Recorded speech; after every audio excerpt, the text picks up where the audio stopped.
Okay, as a follow-up to my video last week about my camera mount,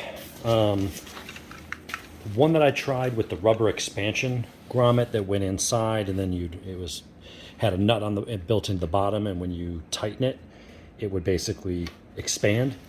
Didn't really work. Great theory. I think if it was longer, it would have worked. Problem was where it bunched up was kind of near the top, and it became wider at the top than at the bottom, and you could wiggle it out, so the thing would pop out. So I was able to use this metal bracket that I bought off of Amazon for 13, 14 bucks or whatever. You loosen this screw and then this whole thing swivels around. You can literally put it at any angle. You can swivel it back. It's full 360-degree rotation and stuff. It's all anodized aluminum. Seems pretty sturdy.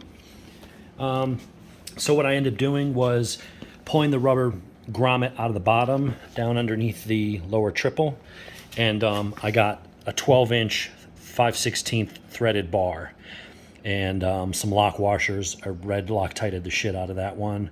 Washer on top of that, then the bracket, then another washer, and then it goes straight through to the bottom where, and if you do it, you might want to cut it about 12 and a half or 12 and a quarter inches.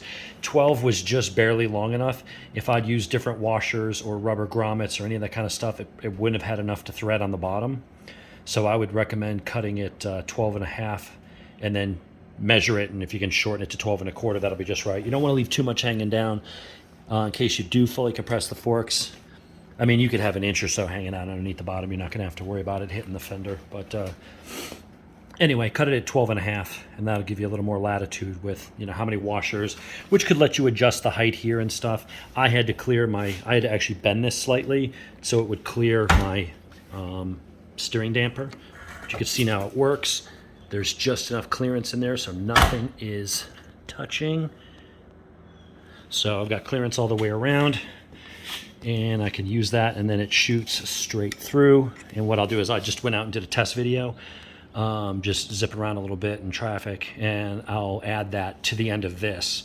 So I'll splice them together and you can see how this works. But that looks pretty good. And then, you know, when not in use, all I got to do, loosen that and pop it off. And then I've got the GoPro Hero 9, so the clips, you don't have a case. The mount is actually metal and built into it. So then I can just leave it there. If I want, I can loosen that and fold it out of the way. But basically, you know, I can just leave that there like other people have phone mounts and stuff. I could probably even get a phone mount adapter just to plug into that if I want.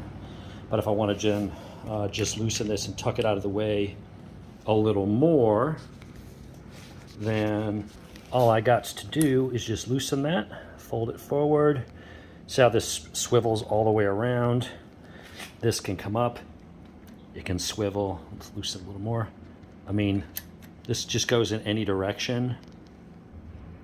So you can really kind of fine tune how you want this thing to sit. So you might want it shooting at the side, and maybe you're catching the guy riding next to you. Maybe you want to have it tilted up towards your face, whatever.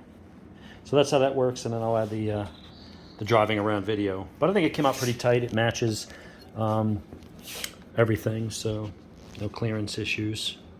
I think it looks pretty good.